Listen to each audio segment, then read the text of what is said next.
folks, welcome to Sonofdel's live vlog on this, the 26th of February. It's been 2 weeks since my last vlog and there's only a couple of days left of the month. On today's vlog I've got a book review of the Lenny biography called Rising to the Surface. I've got a jigsaw gallery plus also some jigsaws which I've purchased, and also I'll be talking a little bit today about behaviour and the proper way to behave really. But other than that, it's just me talking as usual. Coming up first though, I will show you, what should I show you first? I'll show you the jigsaw gallery.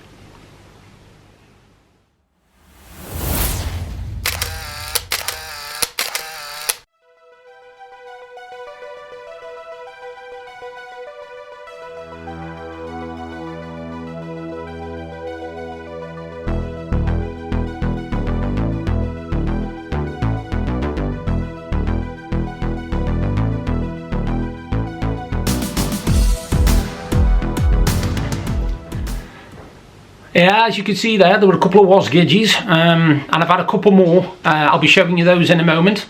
I've done a bit of a jigsaw haul. I've had 3 jigsaws off Puzzles Galore, and I've also had one off Amazon. Now, the one I got off Amazon is not my fault. It's not my fault. When you see the picture on it, it is not my fault. But I'll just show you the stuff that I bought anyway, and then you can see. One of the first jigsaws I bought off Puzzles Galore, I saw this jigsaw and fell in love with it all straight away, and basically it's from Ellipson, which is not a very well known jigsaw company, but Puzzles Galore do have a lot of their jigsaws on, so I'll let you know what the quality's like. It's a brilliant jigsaw and it's 1,500 pieces. Now I don't usually go above 1,000, but for this one I decided to, and as you can see, I don't know whether it's going to reflect the light actually, but there you've got all the explorers. Basically it's famous explorers and the areas they've explored in the world. I'm trying to make it so that it's light on the vlog, but it's not easy because the curtains are open, so but yeah, that's the first one. It's 1,500 jigsaw and it's actually called, when I can find it, Great Explorers of the World. But I'll let you know what the quality's like because that's a new company I don't know much about, but Puzzles Galore seem to swear by them, so I'll let you know. Now, the second one I got, wasgidge. I bought out some more new wasgidges, and I'm absolutely mad on wasgidge jigsaws. I must have about 25 of them, I must do. This one is wasgidge Destiny 7, called Rock Around the Clock. Now, when you see it, you don't puzzle what you see, you puzzle what it would look like nowadays, because obviously this is set, as you can see, Rock Around the Clock. It's set as a sort of 1950s, 60s type thing. You know, you've got like rockers on bikes, and you've got, you know, mods on scooters here, and they're doing the rock and roll. Well, the jigsaw will be what them characters are doing now, what the image would be now with the same characters mostly. You will see most of those same characters elderly and stuff like that, but you will see what basically a modern disco looks like, or a modern club. So that was the second one. That was wasgidge Destiny 7. And the third one was another wasgidge Destiny one, and this one's called Games Night. I was fascinated with this one because this shows you how games nights used to be in an average house, and what it usually was drafts, or, you know, a Monopoly board or Scrabble or whatever, and all of this stuff would be going on the jigsaw. Well, the jigsaw will be what that games night is nowadays. Now, if you ever want to get a jigsaw that's a bit different, you want to try wasgidges. They do 3 different sorts. They do mystery, where you don't know what the picture's going to reveal. It's going to be something to do with the picture, but something's going to happen in the picture, which makes everything go all over the place. The Destiny ones, which show you the jigsaw on the front is obviously back in the day, but the jigsaw you complete is what it's like now. And there's also the wasgidge originals, where you see a picture and one of the characters, whatever that character can see, is the jigsaw that you do. You can't see what it is, but whatever that character can see is what's making all the characters have weird faces or screams or whatever. And they're brilliant set of jigsaws, and you can buy them almost anywhere, you really can. Now, what was brilliant about these when I ordered them, I didn't know this was coming. They chucked in a little extra, and my wife's absolutely over the moon at this. She loves these, and it's a mini wasgidge.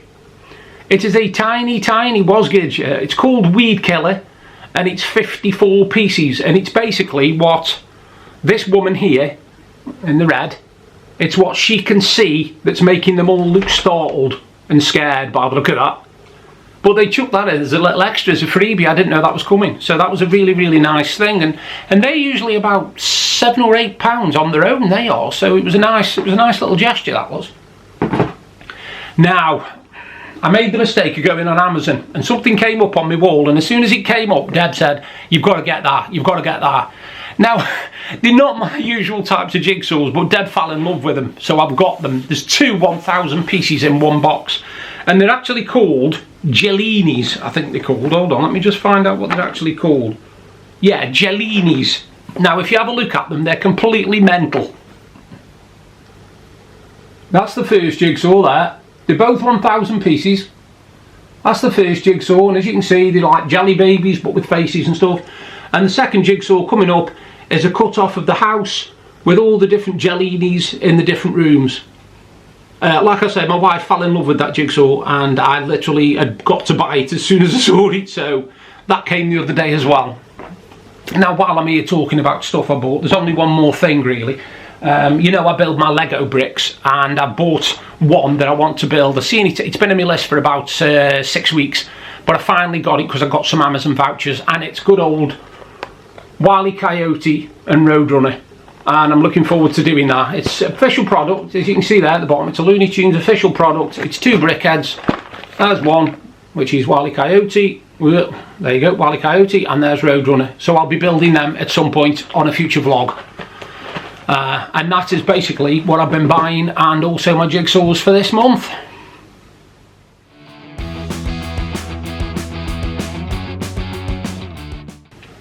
Now, since I last spoke to you, what have I been doing?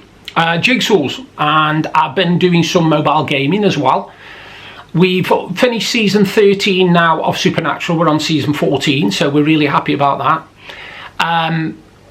I've really, like I say, it's been a bit cold, it's been a bit chilly just lately. I don't know why. Last few days it's really been cold, so we haven't really been out that much. Now, we did go shopping the other day, and we're absolutely amazed at the prices, how they keep going up and going up and going up. And something we did notice is, my wife brought it up today, is the fact that nearly all the supermarkets now are limiting fresh vegetables and fresh fruit. And it's quite scary really when you think about it. We've got all this land in this country, all this land that we've got, that we could produce our own fruit and veg in, right? We could do it easily, but we're relying on imports from other countries. Now, this is what cracks me up. If we invested our money in our agriculture, in our production and our manufacturing, then we would definitely be in no problem whatsoever. People might say, yeah, but certain conditions you need for certain such and such. You can fake conditions. You can put greenhouses up and all sorts of stuff. You could make them believe that it's solar and all this, but we don't do it. We would rather not invest in our own country, which is a bit of a shocker really. And it's something that infuriates me, because when I was growing up, I grew up in an area called Stoke-on-Trent, and the industry was pottery. It was pottery industry. They were massive on the pottery industry, because it's obviously called the pottery Stoke-on-Trent, as it's part of the potteries. And nearly everybody was guaranteed a job as soon as they left school in the pottery industry, because it was massive. And I watched it disappear and dwindle to next to nothing within the space of 20 years, 25 years, and it was almost gone. Because we sold out. Rather than manufactured in this country and making stuff in this country, we'd rather have imported it from China and stuff like that. And I just think it's an absolute shocking waste of a country that literally used to be on its feet, on its own feet, and above the world, if you like, looking down. And now all of a sudden we're this one who's looking up to other countries saying, can you do this for us, can you do that for us, can you make sure of these, can you do these? And it's ruined the country. It really has ruined the country. And if we don't do something about it, I can't see any way back. Now, on this note, I saw a brilliant post the other day which absolutely amazed me. Now, people are struggling at the moment because of bills. Paying bills, gas bills, electricity bills, food bills, fuel bills, you name it, everybody's struggling. And the government came up with this fantastic idea, brilliant this was a brain box material. For those people who are struggling on the money they're on, work more hours. That was their advice, work more hours. You're going to go up to your boss at work and say, boss, I need more money, so you're going to have to give me overtime. What's the boss going to do? The boss can't just suddenly produce overtime out of nothing. Some of these people are doing 40, 50 hour weeks to try and put food on the table. And the government have the nerve to actually sit there and say, work more hours. Now, if right, when these fuel bills went up, the gas and electricity, if the energy companies had come forward and said they're at a record loss because they're losing money left, right and centre, but they're not. They're having profits that are going up through the roof. They're having billions of pounds worth of profits. Why is the government allowing it? Why is the government allowing us to basically suffer when you can't pay gas and electricity to put food on the table, when these big companies are making profits that will literally dwindle? It makes earnings and wages look like nothing. It's a pittance. And they're actually bragging about it, saying, oh, we've made more profits this year than we've ever done. Well, of course you have, because you put the prices through the roof and you've made us pay for it all. So all these big boss bonuses and all these luxury villas in France and Italy and Spain and God knows where that these CEOs and that are getting, and yet the average man can't even survive. And yet the government will give you advice of work more hours. I'll tell you something, if they're not careful, there'll be riots on the streets. There really will be riots on the streets. Because people are going to say, I've had enough of this. I'm not doing with this at all. Anyway, coming up, I've got a book review of Lenny Henry's Rising to the Surface.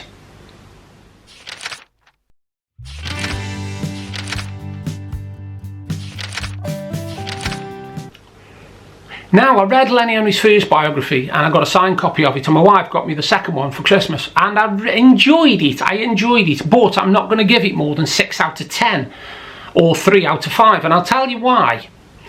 It's a good book, but I think personally that he emphasises too much the lack of black people in television and black people directors and black people publishers. He kind of emphasises it too much. He keeps going on about it and bringing it up. Now, once he's brought it up and you've got an idea, yeah, okay, back in the 90s it was hard for black people to get jobs in TV, fair enough. That's something that, we knew happened. But he keeps bringing it up every 5 or 10 pages. He'll mention something about, well, black people can't do this, black people couldn't do this, black people couldn't do this. And it just got a bit too much for me. So by the time it came to the end, it made me feel like he was saying, oh, I'm some kind of a black hero because I pioneered black people working and directing and producing and all that thing. And to be honest with you, that isn't what I want in a biography. I want a biography of the person's life. I don't really read them so that I can find out their biases, or they think that us white people are privileged or whatever. So I did enjoy it, but I can't give it more than 6 out of 10. It's a good read. There's some really good anecdotes in there. His life, his story. He delves deep into his life with his parent, with his mum and stuff, and how hard it hit him when she passed away, and how he admits his own failings, where he threw himself too much into his work and neglected those that he loved and cared for, and he regrets it, because he does actually say in the book he regrets it. And that takes a lot of bottle, that does, to say you regret something that you've done when you're as famous and well known as Lenny Henry is. It's funny reading it though, because when he goes on about Trevor McDonald and Katanga, my friend, and all this, and when he used to do David Bellamy, down in the underground and all this, when he used to do all that sort of stuff, it was brilliant, fantastic, and that's what I remember him from, Tiz was and stuff like that. And I also remember the series he was in with David Copperfield and Tracy Ullman called Three of a Kind. Now that was fantastic. That was really, really funny. I thoroughly enjoyed watching that. But then he disappeared for a while, and I wondered why. And apparently he almost was. Well, he went over to America and started making movies in America. It didn't pan out. Don't get me wrong. It didn't work out right, but he gave it a go. And I think, for what he did, for the fact that he basically said, look, I'm top of my tree at the moment, because he was at the time, he was one of Britain's funniest comedians and he was always on TV. Then all of a sudden he just said, right, I want to expand, I want to try and be an actor, a proper actor, a serious actor, be in things that aren't just comedies, be in things that have got a story, a plot. I don't just want to be in sketch shows and little flicks here, 5 minutes, 10 minutes there. Now, one thing I will say about him, which I do admire for him, is the fact that he's been at the forefront of the Red Nose Day, the comic relief thing. He's been at the forefront of that for quite a long time now. And the work he's done, the pioneering work he's done, the stuff he's done going over there and seeing things and making documentaries and bringing it to light, he deserves an MBE, OBE or whatever it is for that. He really does. Because he's brought to light something that, without that, people would have just seen it on the news and thought, oh, well, it's just another news story. So in that respect, I definitely think it's a book worth reading, because it tells all about how he got involved in comic relief, why he's involved in it, the things he saw, how harrowing it was, and you know, it does sort of bring a lump to the throat a little bit. So yeah, it's Lenny Henry's Rising to the Surface, and there must be another one, because this only goes up to the year 2000. Well, of course, there's another 23 years to cover, and I know he's doing a lot of acting now. He's been in, you know, he's in serious things now, and credit to him, because he's 65. I think he's 65 years old this year, I think. Don't get me wrong if I've got that wrong, sorry Lenny. But yeah, I think he's 65 this year, and he's still doing serious acting. You know, he wants to do serious acting. He doesn't just want to be known as the comedy guy who used to do stupid slapstick stuff years ago. So giving Rising to the Surface 6 out of 10. Now I've just started, not just started, I'm about 130 pages into Tom Thorne book 2, and it's called Scaredy Cat, and I'll be doing a review of that probably in 2 weeks time on my next vlog. So coming up, I'm going to have the final word, and the final word today is behaviour.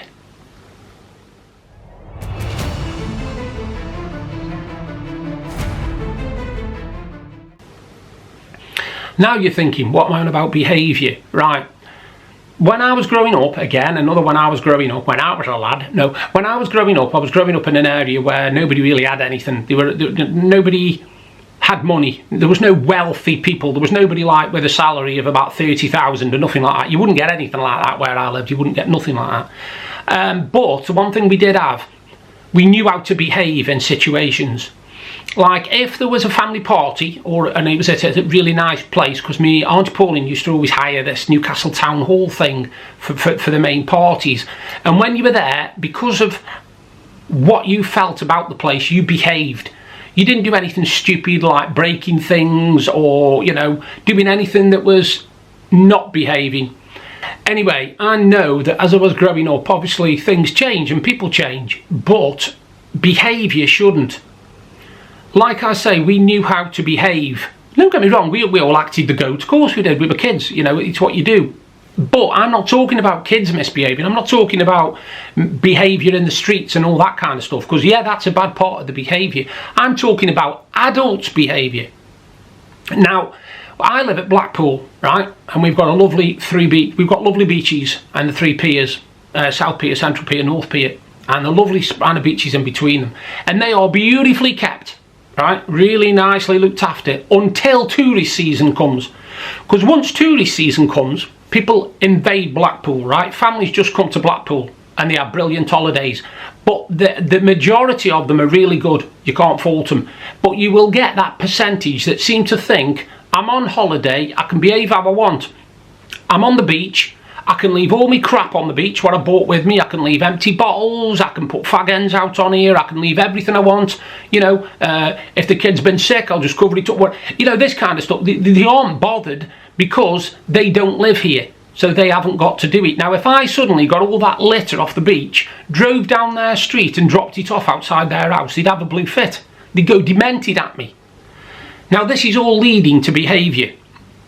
Now, when I was growing up, like I said, my mum taught us how to behave. You know, you learned how to behave. It was just something you learned over time. It's just something you did. And I like to think that me, my family, my friends who I know, etc., would behave in certain situations.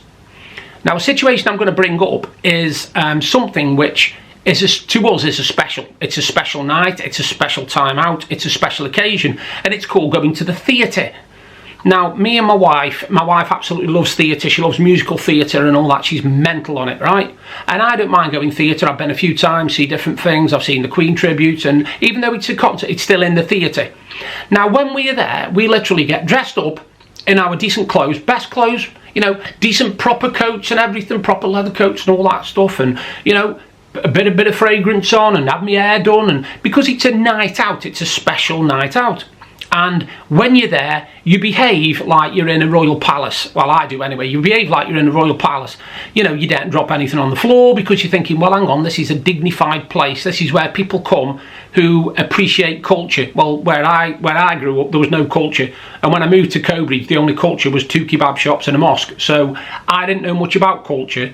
But Deb is a real theatre person. She used to do musicals when she was younger. She was a member of a theatre group in Louth called Louth Playgoers. And she did lots of different scenes for them. She did Best Little Old House in Texas. She did Pippin. She'd done loads of different musicals. And you always think that when you go to the theatre, you would behave with dignity. You would put on a nice show, because at the end of the day, it is a special occasion. Now, there's this guy who Deb follows on YouTube called Mickey Joe Theatre. I'll link underneath my vlog so that you can watch his stuff. He basically, he does reviews on shows he's watched, shows he goes to, theatres, the audience, etc, etc, etc. And I watched this programme that Deb was showing me, this vlog he'd done. And it was about the behaviour of people in theatres. And I couldn't believe it, because I thought at first, hang on, this sounds like a football match, not a theatre. People are having fist fights while the musical's going on. They're singing along to it. They're getting drunk and abusing the staff. They're throwing up on people in front of them because they're that drunk. They're leaving a pile of mess under the seats and everything. And I couldn't believe this. I was like, hang on a minute. That isn't how you behave at the theatre. That's how you behave when you go in like the pub or something. If you're a dosser, you'll just go, oh, well, I'll just have a pint and I'll put my fag end out, whatever. But this is the theatre. Now, they're blaming it. What they're saying basically is that they want to make theatre more accessible. And one thing they allow you to do, which I didn't know and I would never do in a million years, is take alcohol to your seat. You can actually take alcohol to your seat in theatres now. Well, that's a recipe for disaster to start with, because that is the sort of thing you'd expect at a football stadium. And he said that some people actually get that drunk before they go and watch the show. So by the time they're watching the show, they're already 3 sheets to the wind.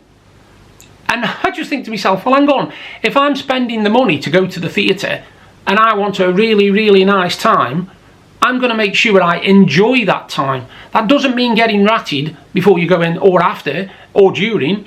It doesn't mean singing along to the songs when you're not supposed to. It doesn't mean abusing the staff either, or throwing them downstairs and all sorts. Now, this isn't just in the UK. Apparently some of this happens in Broadway as well. Well, of course, anybody who hears Broadway, you think of all the big massive musicals, proper glitzy rich people and all that sort of stuff. But it actually happens there as well. People have started abusing the staff, insulting the staff, being physically violent with the staff. And all it stems down to, well, what it stems down to really is people have forgotten how to behave. Now, I think a lot of that is down to what happened when we had the pandemic. In the pandemic, obviously theatres and stuff were closed, and everything was closed really. Then when they opened again, everybody was like, right, in order to keep the industry going, people will flood to them. And the problem was that they want to make them more accessible to everybody, but there's an element that goes knowing what they're going to be doing. They know they're going to get drunk before they go in. They know they're going to get rowdy. They know they're going to sing along when they shouldn't do. They know they're going to literally try and have selfies with the stage behind them and people performing on the stage. Now, I'd find that, if I was an actor, I'd find that an absolute insult, to be honest. I would absolutely be offended as hell. But one of the people, and one of these stories, what's on this Mickey Joe Theatre thing, one of the people actually said, their manager had said, if anything kicks off, don't get involved. Just let it sort itself out. Well, how can you do that? You've got a theatre where people bring the kids, people bring the kids to some of these performances, the musicals or theatre performances that the kids might want to see. But people are still being abusive and nasty and violent and drunk. And I just think that when you go somewhere like that, you've got not an obligation as such, but you should know how to behave if you're an adult, surely. You should know when you can kick your... And people are doing stupid things like kicking the shoes off and putting the feet on the area that just before the orchestra. They're putting the feet on there and, relaxing and chilling out and all this sort of stuff. Yeah, you want to relax at a theatre, but you don't want have a can of beer in your hand and be sitting at home as if you're watching something on the telly. It's behaviour, and apparently we've just forgotten how to do it. We've forgotten how to behave in certain situations. You know when you can have a laugh and take your shoes off and enjoy yourself if you're at your mate's house or he's round your house, you're having a few bevies in the summer and you're on your decking. Fair enough, you're relaxed. You're not really trying to show anything other than the fact that you're relaxing. But when you're at the theatre, you want people to you want to show people that you know how to behave. You know how to treat somewhere with dignity and respect. And it doesn't look like people are doing that. And I was absolutely horrified listening to this vlog that this guy was saying the things that people have done. And you know, and some people say that the managers will say, right, we won't stop serving alcohol. You know why? Because the money they must make off the alcohol from the bars and stuff that are sort of joined onto the theatres or in the theatres, they make a fortune off it. Now, when questioned, one of these managers came out with a belter. I thought this was absolutely hilarious. He says, I think that it's been over-exaggerated. I happen to be a man of numbers and I know what I'm talking about. What does that mean? You know how to make a profit. You're not there in the theatre every night. You're not taking the abuse that your staff are taking. You're not being having somebody throwing up on you while you're sitting trying to watch something when you've, you know, probably saved up a month's money in order to be able to bring your family to the theatre, and you're having it thrown in your face because somebody's throwing up behind you or giving you loads of abuse, or they're on the... This is another thing what amazes me. When I'm at the theatre, right, I'm making sure my phone's switched off, everything's off, nothing, no disturbance, I want to enjoy what I'm watching. People are actually FaceTiming while the performance is on and talking to people on the mobile phones while the performers are on stage doing their stuff. And I'm like, wow, really? That's how much you give a toss about this person and their livelihood. This is their life. They've actually trained to do this. They are professionals. And you're throwing that all back in their faces by sitting there on your mobile phone chatting to somebody and telling them how good the show is. You do that after the show. You do that when you go home and you say, oh, what a fantastic show, you've got to go watch it. You don't film it while you're there. You don't start doing FaceTiming and chatting to people. I never heard nothing like it, I hadn't. I had never heard nothing like it. I'm like, wow, seriously. And if that's how it is now, and, you know, if they make it a bit more lenient, then how far is it going to go before somebody's actually knifed or killed in a theatre because somebody's disagreed with them? And what you'll usually find is if, say, somebody's giving it loads and you say to them, excuse me, can you tone it down, I'm trying to watch this, they won't like that because that you're questioning their manhood or their masculinity or femininity or whatever, and they will give you more of a volley because you want them to be shut up so you can watch what you paid to see. I mean, you imagine how many people have gone to the box and got afterwards and said, I'm sorry, but I didn't hear any of that because the guy next to him, he was rattling on his mobile phone, etc. I want a refund. You know, it's going to cost the theatre company an arm and a leg. I couldn't believe it, honestly. But I'll put the link to Mickey Joe Theatre underneath my vlog.